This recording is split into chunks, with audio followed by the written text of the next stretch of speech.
Hi guys, welcome to WeLearn. കഴിഞ്ഞ ക്ലാസ്സുകളിൽ നമ്മൾ ദേശീയ അടിയന്തരാവസ്ഥയെക്കുറിച്ച് വിശദമായി തന്നെ പഠിക്കുകയുണ്ടായി. ഇന്ന് നമ്മൾ അടിയന്തരാവസ്ഥാ വ്യവസ്ഥകളിലെ രണ്ടാമത്തെ പ്രധാനപ്പെട്ട ഭാഗമായ രാഷ്ട്രപതി ഭരണം അല്ലെങ്കിൽ പ്രസിഡൻസ് റൂളിനെ കുറിച്ചാണ് പഠിക്കുവാനായി പോകുന്നത്. ഇതിന് നമ്മൾ സ്റ്റേറ്റ് എമർജൻസി അഥവാ സംസ്ഥാന അടിയന്തരാവസ്ഥ എന്നോ ഭരണഘടനാ അടിയന്തരാവസ്ഥ അല്ലെങ്കിൽ കോൺസ്റ്റിറ്റ്യൂഷണൽ എമർജൻസി എന്നൊക്കെ വിശേഷിപ്പിക്കാറുണ്ട്. എന്നാൽ പക്ഷേ ഒരു കാര്യം വ്യക്തമായി ഓർക്കുക, ഈ സാഹചര്യത്തെ വിശേഷിപ്പിക്കുവാനായി നമ്മുടെ ഭരണഘടനയിൽ ഒരിടത്തു പോലും അടിയന്തരാവസ്ഥ എന്ന വാക്ക് ഉപയോഗിക്കുന്നില്ല. ഇനി എപ്പോഴാണ് ഒരു സംസ്ഥാനത്ത് രാഷ്ട്രപതി ഭരണം ഏർപ്പെടുത്തുന്നത്? അതിന് രണ്ട് പ്രധാന കാരണങ്ങളുണ്ട്. ആദ്യമായി ഇന്ത്യൻ ഭരണഘടനയുടെ ആർട്ടിക്കിൾ 355 കുറിച്ച് നമ്മൾ മനസ്സിലാക്കേണ്ടതായുണ്ട്. ഈ ആർട്ടിക്കിൾ അനുസരിച്ച് ഓരോ സംസ്ഥാനത്തിലെയും ഭരണം ഭരണഘടനയിലെ വ്യവസ്ഥകൾക്കനുസരിച്ചാണ് നടക്കുന്നത് എന്നുറപ്പു വരുത്തുവാനായി കേന്ദ്രത്തിന് ഒരു ചുമതലയുണ്ട്.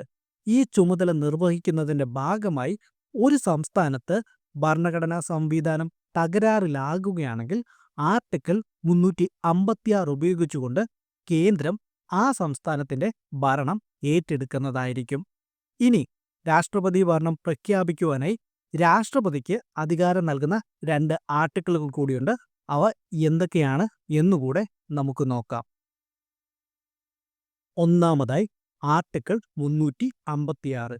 ഒരു സംസ്ഥാനത്തിൻ്റെ ഭരണം ഭരണഘടനയിലെ വ്യവസ്ഥകൾക്കനുസരിച്ച് മുൻപോട്ട് കൊണ്ടുപോകുവാനായി സാധിക്കാത്ത ഒരു സാഹചര്യം ഉടലെടുത്തു എന്ന് രാഷ്ട്രപതിക്ക് ബോധ്യപ്പെടുകയാണെങ്കിൽ അദ്ദേഹത്തിന് രാഷ്ട്രപതി ഭരണം പ്രഖ്യാപിക്കുവാനായി സാധിക്കും. ഈ സാഹചര്യം സംസ്ഥാനത്തെ ഗവർണറുടെ റിപ്പോർട്ടിൻ്റെ അടിസ്ഥാനത്തിലോ അതുമല്ലെങ്കിൽ രാഷ്ട്രപതിക്ക് സ്വമേധയോ തീരുമാനമെടുക്കുവാനായി സാധിക്കുന്നതാണ്. അതായത് ഗവർണറുടെ റിപ്പോർട്ട് എല്ലായ്പ്പോഴും നിർബന്ധമില്ല എന്ന് ചുരുക്കം.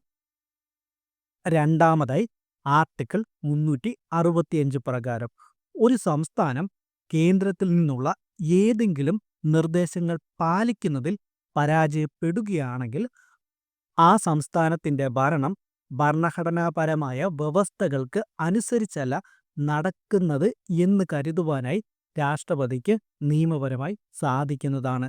ഈ സാഹചര്യത്തിലും രാഷ്ട്രപതിക്ക് രാഷ്ട്രപതി ഭരണം പ്രഖ്യാപിക്കുവാനായി സാധിക്കും. ഈ രണ്ട് ആർട്ടിക്കിളുകളും തമ്മിലുള്ള വ്യത്യാസം ശ്രദ്ധിക്കേണ്ടതായുണ്ട്.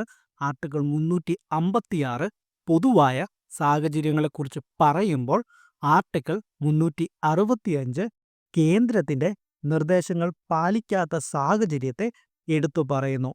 ചുരുക്കത്തിൽ ഒരു സംസ്ഥാനത്ത് ഭരണഘടനാപരമായ സംവിധാനം തകരുമ്പോൾ മാത്രമാണ് രാഷ്ട്രപതി ഭരണം പ്രഖ്യാപിക്കുവാനായി സാധിക്കുന്നത്. ഇതിനുള്ള അധികാരം രാഷ്ട്രപതിക്ക് നൽകുന്ന ആർട്ടിക്കിളുകളാണ് ആർട്ടിക്കിൾ 356 ആർട്ടിക്കിൾ 365. ഈ രണ്ട് ആർട്ടിക്കിളുകളും തമ്മിലുള്ള വ്യത്യാസം നിങ്ങൾ പ്രത്യേകം എടുത്ത് പഠിക്കേണ്ടതായുമുണ്ട്. അപ്പോൾ രാഷ്ട്രപതി ഭരണത്തെക്കുറിച്ചുള്ള ഇൻട്രൊഡക്ഷൻ ഞാൻ ഈ വീഡിയോയിലൂടെ അവസാനിപ്പിക്കുകയാണ്. അടുത്ത വീഡിയോയിൽ നമുക്ക് രാഷ്ട്രപതി ഭരണത്തിൻ്റെ പാർലമെൻ്ററി അപ്രൂവലും അതിൻ്റെ കാലാവധിയുമൊക്കെ ചർച്ച ചെയ്യാം. അപ്പോൾ വീഡിയോ കൺക്ലൂഡ് ചെയ്യുന്നതിന് മുമ്പ് നമ്മുടേത് വളരെ ചെറിയൊരു ചാനലാണ്. നിങ്ങളുടെയൊക്കെ സപ്പോർട്ട് ഉണ്ടെങ്കിൽ മാത്രമേ നമുക്ക് മുൻപോട്ട് പോകാനേ സാധിക്കുകയുള്ളൂ. പറ്റുവാണെങ്കിൽ വീഡിയോ ഒന്ന് ലൈക്ക് ചെയ്യണമെന്നും കമൻറ്റ് ചെയ്യണമെന്നും ഫ്രണ്ട്സിനൊക്കെ ഒന്ന് ഷെയർ ചെയ്ത് കൊടുക്കണമെന്നും ഞാൻ നിങ്ങളുടെ അടുത്ത് റിക്വസ്റ്റ് ചെയ്യുകയാണ്. അപ്പോൾ നമുക്ക് അടുത്ത വീഡിയോയിലൂടെ കാണാം.